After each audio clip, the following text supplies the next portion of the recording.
Okay, welcome to another video on GABA series, like I'm calling it.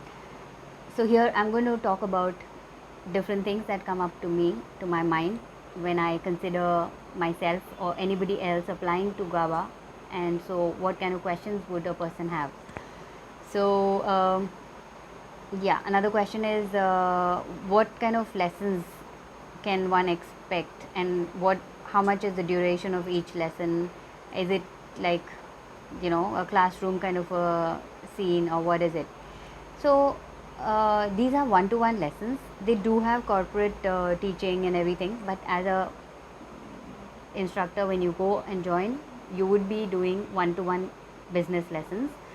And there you I think nowadays they give iPads, but earlier they would have desktop for the instructors, which would have the lessons, and so you can go through that. Lessons are for 25 minutes only, which are very nicely organized. So the first 5 minutes is introduction, 20 minutes is lesson time, and last 5 minutes is your summarizing.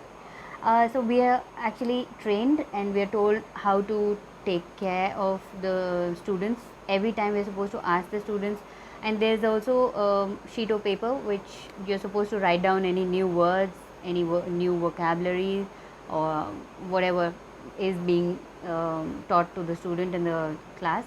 You can take notes and give it to the student. So you would always be required to ask the student if they want to do the lesson or they want to talk about something else. So that's something that would actually be taught to you in your training.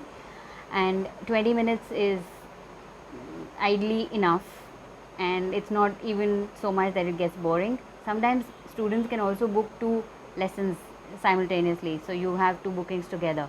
So then it's like 2 hours, 25 minutes, and then there's a 5 minutes gap, and then another lesson. Yeah, so either you follow the text and you teach them, or sometimes they would want to talk about a topic of their own, so they would tell you that, and so you do that. You have to keep track of the time, and because if there's another lesson and another student coming in, and if you don't keep track, so then it's kind of rushing into the next lesson.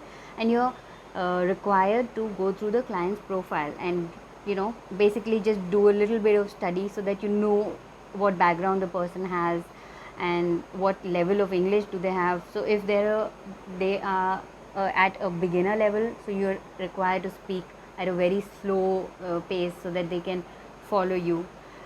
You're not expected to speak in Japanese, and it goes against the instructors if you do that. But so anyways, most of the people who apply do not know Japanese, so that's how it should be. And so yeah, you would see the client's profile, and then you are prepared, so you already know what is the background that they come from. And usually in every lesson there's a short introduction, so you introduce yourself and you talk about your family, whatever, how many years you've spent in Japan, what do you like, etc. And then you ask the student about them, and they would introduce themselves, and kind of try and build a rapport, and then get on to the lesson. Because if you just do chit chat and small talk and stuff, and the lesson time is wasted that way, the students would always give a rating. When they go back, they would give a rating like 1 to 5. Did you like the lesson, and your feedback. So if they feel that you've not put in your best effort, sometimes they give you a negative remark, and that goes against you. So you need to make sure that the client is impressed and is happy. So you basically have to be energetic and you know be excited that the student has come to you for taking a lesson. So I hope this has been helpful. So see you in the next video. Bye.